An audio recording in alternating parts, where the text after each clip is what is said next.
Lisa Turtle. Lisa Turtle? From Saved by the Bell. Oh, I never interviewed her. Yes, you did. No, I didn't. Oh, that was another light-skinned nigga. Oh, man. I apologize. Don't get me started. I'm Peter Bailey, host of NiteCap, and you're checking out Thisis50 with my man Jack Thriller. Peace. Tall ass motherfucker. Just real people, real convo.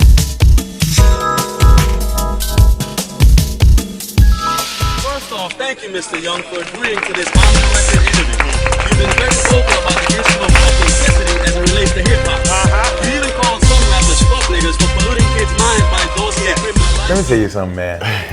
Being that I interview people, man, I'm not a fan of a lot of interviewers that do interviews that's of hip hop and whatnot, especially when they're on TV and shit like that and whatnot. But your shit is a little different. You're very introspective, and you know what kind of threw me off about your interview too? Tell me.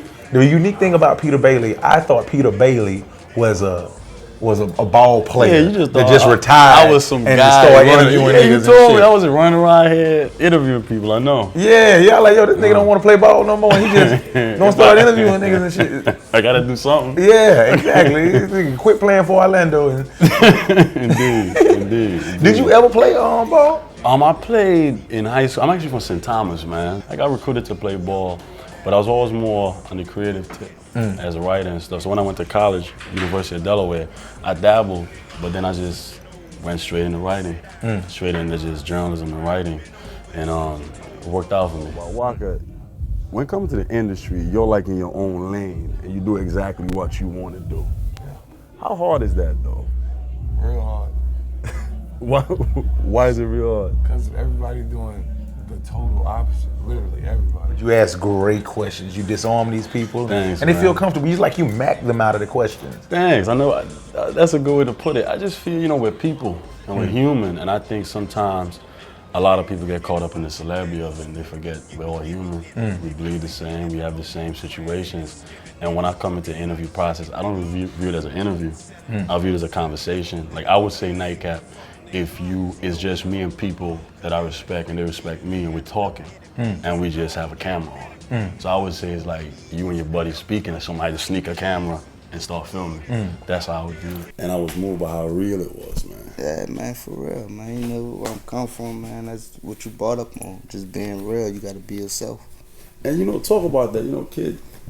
When I think of New Orleans, man, I think of a city just with no dreams. Yeah. Now, what you call why NiteCap? What does this come from? I used to live in New York, and we used to hit the bars.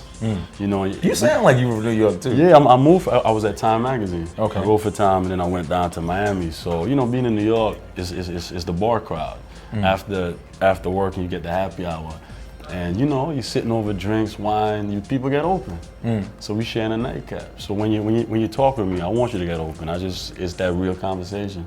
So hence NiteCap, sharing. And there's so many connotations. NiteCap could be a lot of things. I give these hoes nightcaps all the time. But the whole concept is being very comfortable. That's the concept. You and T.I. I guess that people would perceive by me making it look effortless that it's all bright lights and Lamborghinis. You know what I mean? I don't think they take enough time to consider all of the hard work that goes into it and all of the sacrifices. Nah, that was a dope fucking. He actually came to the house. That was your house? Yeah, Nigga, that's your shit. I thought you was at his shit. We in Miami, man.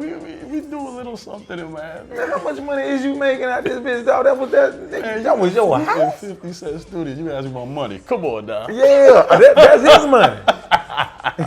That's that nigga's money. But yeah, we wanted. You don't want to see my shit. Well, I see.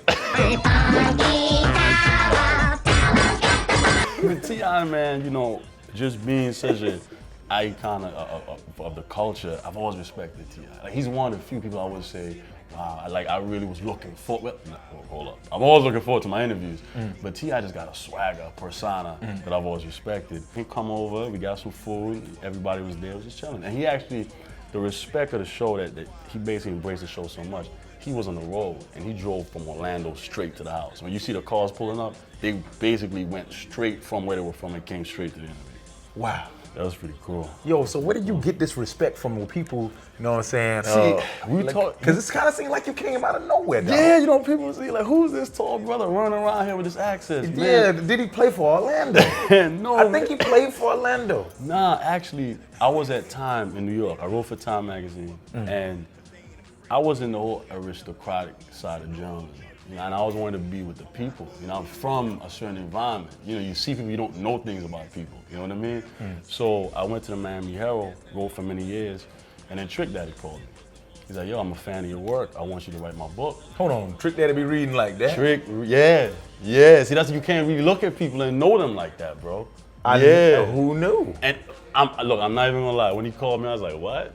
This is Trick. And you know, when he come to Miami, that's Trick. That's his seat. He run That's that. the OG. Right. So called me, and I remember we first met at a toy drive because he does a lot in the community. Oh man, Who knew? He love the kids for Trick real. is type of brother, man. He'll cradle a baby, but then he'll knock your head off. On the other hand, Right. But no, he loves children. That's not the Trick love the kids. That's a real serious thing with him.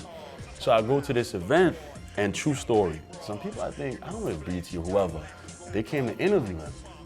And he said, man, don't come around here with that. We here to help these kids. And he gave the interviewer a spatula. If you're not here to cook with these children, don't be here. And from there I said, you know, because when you write a book with somebody, that's like years of your life. I said, you know, I respect him enough to go on that journey. And I went on that journey with him for 3 years, like everywhere. Like seeing the realest of the realest everything. Like Trick is a real dude. He's like that old school hip hop where I just left doing what I'm doing, and I'm gonna get in the mic and say it. You know, and it was a good experience. The book I published, the New York Times gave us a good write-up, but I guess because of the semantics of what we put in there, like it's not buffoonery. It's a real story of the inner city. It's basically a story a black kid growing up, fatherless, juvenile detention system could relate to. And commercially, I'm gonna put it out there, a lot of mainstream media, they don't like our people looking too intelligent, per se. So after that, the book was written. That's how I kind of started NiteCap. I wanted to create a platform that shows something else from us. I'm a fan of humanity, but you know, when I'm sitting with That's someone. beautiful. I'm starting to say I'm a fan of humanity. Yeah. I'm saying that with some bitches and shit. Sound deep and shit. You know, I'm not humanity. one of these ugu gaga people, and I think when the people sit with me. Hold on a minute. Do I even look right saying that? Hey, I'm a fan of humanity.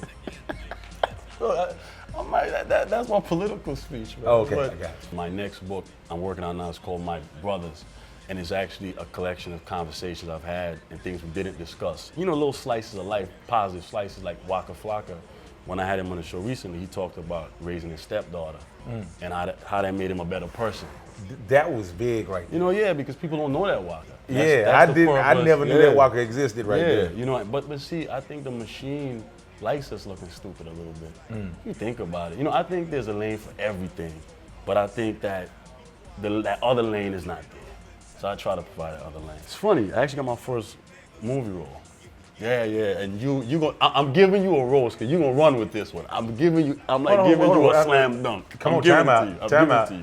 Give it to you. Okay, I'm gonna ready. tell you. Let's When go. I tell you the role, okay, it's an independent film about slavery with me, Lynn Whitfield, Clifton Powell, Keith David, Jeremiah Trotter for the Eagles, and John Deere. My role.